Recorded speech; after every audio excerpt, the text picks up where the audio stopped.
अस्सलाम वालेकुम dear students. अच्छा, वो विजुअल स्टूडियो मेरे पास 2008 पड़ा हुआ है। इंस्टॉलेशन मेथड सबका सेम है। इसकी मैं इंस्टॉलेशन जिस तरह से आपको बता रहा हूँ, आपने उस हिसाब से जो है वो इंस्टॉलेशन जो है वो करनी है। वो कोई भी विजुअल स्टूडियो हो आपका, सबकी इंस्टॉलेशन जो है वो सेम है। वी एस कोड की भी इसी तरह से होती है। उसका इंटरफेस जो है, जो आईडीई है, वो थोड़ा सा चेंज होता है। मतलब उसकी लुक जो है, ग्राफिकल इंटरफेस जो है वो चेंज होता है। उसका कोई इतना इशू नहीं होता, बाकी मेथड तकरीबन सेम होते हैं। तो ये मेरे पास 2008 का पड़ा हुआ था। इसमें मैं सेटअप को मैंने रन करना है। ये सेटअप रन हो जाएगा, उसके बाद ये वाली मेरे पास स्क्रीन आएगी। उसमें विजुअल सी शार्प, ये इसको सी हैश नहीं पढ़ते, इसको सी शार्प पढ़ेंगे। तो ये उसकी लैंग्वेज के लिए अगर आपने ये लाइब्रेरी इंस्टॉल करनी है, आप इसके ऊपर क्लिक करेंगे। विजुअल बेसिक अगर पढ़ रहे हैं तो इस लाइब्रेरी के ऊपर क्लिक करेंगे। सी प्लस प्लस अगर आप पढ़ रहे हैं तो, या सी पढ़ रहे हैं तो आप इसको इंस्टॉल करेंगे। अगर आप कोई भी वेब लैंग्वेज पढ़ रहे हैं, मतलब H T M L C S S P H P like इस तरह से, तो आप ये web developer, visual web developer को इंस्टॉल करेंगे।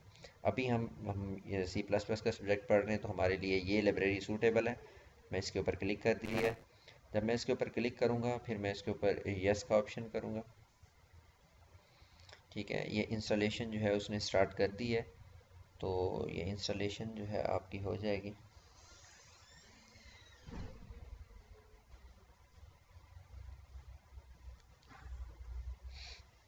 ये कुछ मिनट्स लेती है,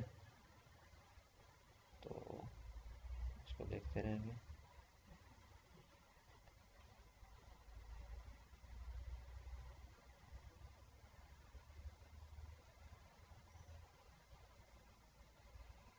उसके बाद जब ये कंप्लीट हो जाएगा, फिर वो कहता है कि यस, आपने इसको यस कर देना है कि information about the setup experience is Microsoft office का प्रोजेक्ट। ठीक है, इसको आप ओके कर दें। तो इसको मज़ीद आप नेक्स्ट कर देंगे। फिर वो उसका एक एग्रीमेंट होता है सॉफ्टवेयर का, यस आपने उसको एक्सेप्ट करना होता है लेसन्स को। तो ये ओके हो गया। फिर इंस्टॉलेशन मज़ीद स्टार्ट हो जाएगी। ये इंस्टॉलेशन यहाँ पे, तो ये उसको अभी थोड़ी देर ये यहाँ पे लेगा। तो इसके बाद एक ऑप्शन आता है जहाँ पे लिखा हुआ आता है कि फिनिश। तो फिर उस फिनिश के ऑप्शन के ऊपर जाके आप इसको जब मतलब कर लेते हैं, तो ये आपके पास इंस्टॉलेशन हो जाती है। ये अभी कुछ टाइम लेगा, तो इसको होने दें, फिर मैं आपको नेक्स्ट बताता हूँ किस तरह।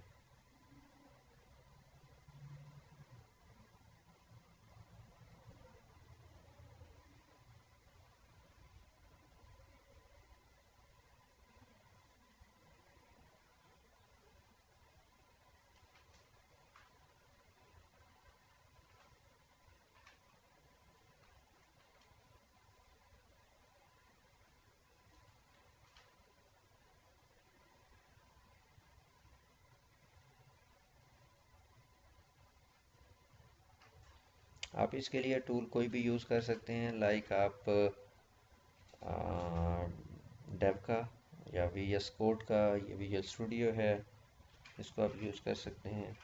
एक पहले जब स्टार्ट में आया था ना, बहुत मतलब सिस्टम, कुछ टाइम आज से पहले, कुछ ईयर्स की बात अगर मैं करूँ, तो टर्बो सी को भी यूज़ किया करते थे। टर्बो सी, उसमें सी भी हो जाती थी, सी प्लस प्लस। आप एक्सटेंशन जो है वो डाट सी या डाट सी पी पी के साथ देते थे। पी पी से मुराद प्लस प्लस, ठीक है। तो उसकी एक्सटेंशंस के साथ जो है ना, ये तब वहाँ पे भी ये इसको काम जो है इसके ऊपर किया जाता था, ठीक है। तो ये अभी जिस तरह से कंप्लीट होता है, फिर मैं आपको बताऊंगा कि आपने इधर प्रोग्राम को किस तरह से जो है वो लिखना करना है, ठीक है। तो ये अभी टाइम लेगा। तो फिनिश के ऑप्शन तक अगर मैं वीडियो को चलाता हूँ तो वो चल जाएगी। अगर इसको ऑफ़ करना है तो भी कर सकता हूँ, लेकिन चलें, होने दें।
ठीक है, यहाँ पे एग्ज़िट का ऑप्शन आ गया, ये कंप्लीट हो गया। इसको मैं यहाँ पे एग्ज़िट करूँगा और ये हमारे पास एग्ज़िट हो जाएगा। आगे वो कहता है please wait while setup is starting. ठीक है, ये आपके पास इसकी इंस्टॉलेशन जो है वो कंप्लीट हो चुकी है। ठीक है, और नेक्स्ट मैं आपको इसको बताता हूँ। ये एक कोड है, इसको मैं यहाँ से कॉपी कर रहा हूँ। अच्छा, फिर मैं यहाँ पे आता हूँ। इसको चलाने का मेथड क्या है, इसको ये क्लोज़ कर देंगे। अब इसको चलाने का मेथड ये है कि आपने सर्च बार में जाना है, यहाँ पे लिखेंगे visual C plus plus, Microsoft visual C plus plus Microsoft visual कुछ भी लिख देंगे। तो ये हमारे पास जो है वो प्रोग्राम ओपन होना शुरू हो जाएगा। तो फर्स्ट उसमें थोड़ा सा स्लो होगा। ठीक है, उसके बाद आपने इसी तरह से फ़ाइल के अंदर जाना है, न्यू के अंदर जाना है, प्रोजेक्ट को बनाना है। उसके बाद अभी आप सी प्लस प्लस का प्रोग्राम कर रहे हैं या सी प्लस प्लस की वो कर रहे हैं, तो आप इधर सी प्लस प्लस के आप जर्नल के अंदर चले जाएं। ठीक है, इस इधर आप इसको देखें या यहाँ पे आप अपने प्रोग्राम का जो है वो नेम दे दें। एम्प्टी प्रोजेक्ट करें। ठीक है, आप सी एल आर का करें, CLR SCR। ठीक है, CLR क्लियर स्क्रीन का फंक्शन है। और एम्प्टी प्रोजेक्ट पे चले जाएं, उसमें जाके अपने प्रोग्राम का नेम दे दें। आपने ये मैं प्रोग्राम आपको करेक्टर का एक प्रोग्राम है, करेक्टर का CHR4 का नाम मैं इसको देता हूँ। ओके कर देता हूँ। तो ये मेरे पास आ जाएंगी। फिर यहाँ पे सोर्स कोड और ऑब्जेक्ट कोड की, जिस तरह से मैंने आपको जो चीज़ें बताई थी, ये सोर्स कोड के अंदर, सोर्स फाइल के अंदर आपने जो है ना एक फ़ाइल वो क्रिएट करनी है। ठीक है, तो यहाँ पे आप सोर्स फाइल के अंदर चले जाएंगे। तो यहाँ पे आपने ऐड करना है, न्यू आइटम कर देना है। फिर C plus plus file .cpp होती है। ठीक है, इसको क्लिक करना है। उसके बाद आपने इसका जो अंदर का इंटरनल नेम है वो देना है। ज़िया के नाम की आपने दे दिया, ओके कर दिया। तो ये आपके पास एक IDE ओपन हो जाएगी, जिसके अंदर आपने प्रोग्राम करना है। ये ज़िया.cpp के नाम से सेव होगी। ठीक है, प्रोजेक्ट का नेम क्या था, वो हमने करेक्टर के नाम से दिया था, CHAR के नाम से।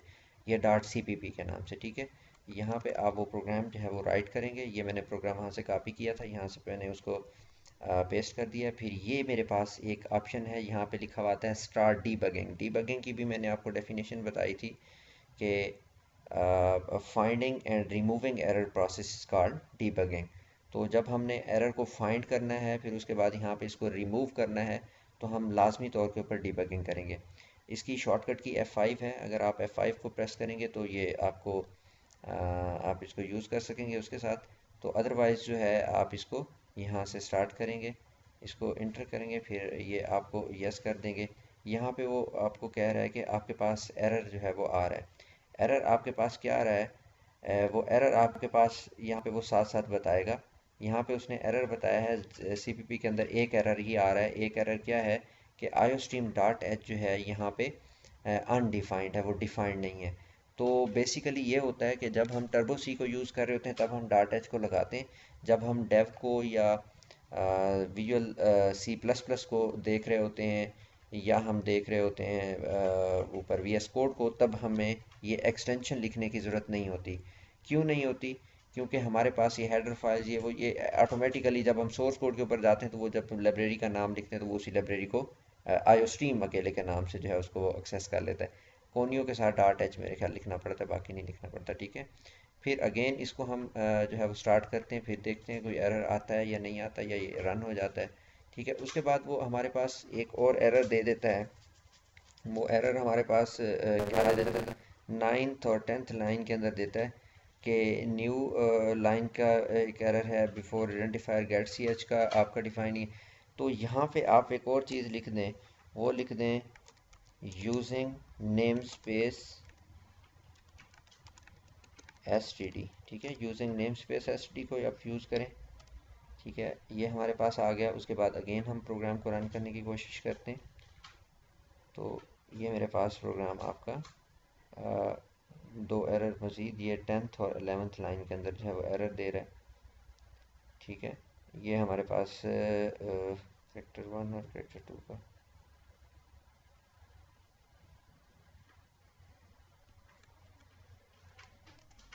ठीक है, ये यहाँ पे ये मिस्टेक इसकी आ रही थी। ठीक है, अगेन इसको हम रन करते हैं।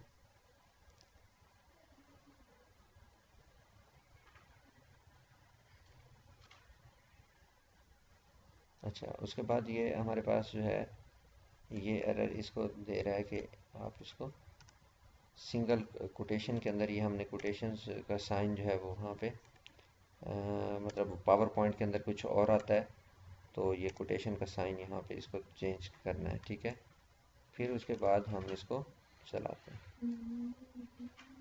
तो मैं ये मिस्टेक इस तरह कर रहा हूँ, इसलिए कर रहा हूँ प्रोग्राम के अंदर कुछ चीज़ें, ताकि ये आपको साथ साथ पता चलता रहे कि अच्छा ये मिस्टेक यहाँ पे आती है तो लाइन के ऊपर ये क्या चीज़ लिखी हुई आती है, क्या चीज़ लिखी हुई आती है, वो सारी चीज़ें आपको पता चलती हैं कि किस किस तरह से हैं। ठीक है, अब ये CLR SCR का फंक्शन यहाँ पे, अच्छा ये मैंने इधर पहले लिख दिया, लेकिन ये इसको यहाँ पे नहीं लिखना, क्योंकि जब मैंने इसको स्टार्ट के अंदर किया था मैंने CLR सेलेक्ट किया था। इसका मतलब ये है कि वो क्लियर स्क्रीन का फंक्शन मैंने पहले से ही आपका वो उसको सिलेक्ट किया हुआ है, तो ये यहाँ पे इसको नहीं लिखना होता। ये मैं मिस्टेक इसलिए कर रहा हूँ, साथ साथ फिर उसको बता भी रहा हूँ कि जब आप काम कर रहे होते हैं कुछ भी, तो आपको ये चीज़ें जो है वो किस तरह से आपने एरर को रिमूव करने हैं, किस तरह से फाइंड होगा, ये बेसिकली मैं इसको डिबगिंग कर रहा हूँ। ठीक है, finding and removing error, error को फाइंड भी कर रहा हूँ, उसको रिमूव भी कर रहा हूँ, फाइंड भी कर रहा हूँ, रिमूव भी कर रहा हूँ। क्लियर हो गया। हम फिर चलाते हैं, एक एरर और भी आएगा। ठीक है, अब एक एक एरर हमारे पास यहाँ पे 3 लाइन के अंदर दे रहा है, और एक लाइन USING यूजिंग, यहाँ पे ये सेंटेक्स एरर है, एरर की टाइप्स में एक सेंटेक्स एरर है। उसके बाद हमारे पास 9 जो हमारे पास लाइन है उसके अंदर एक क्या मिस्टेक दे रहा है, इसको थोड़ा सा आप लोग भी देखें। ठीक है, तो ये उसकी वजह से शायद दे रहा हूँ, मैं इसको फिर अगेन रन करता हूँ।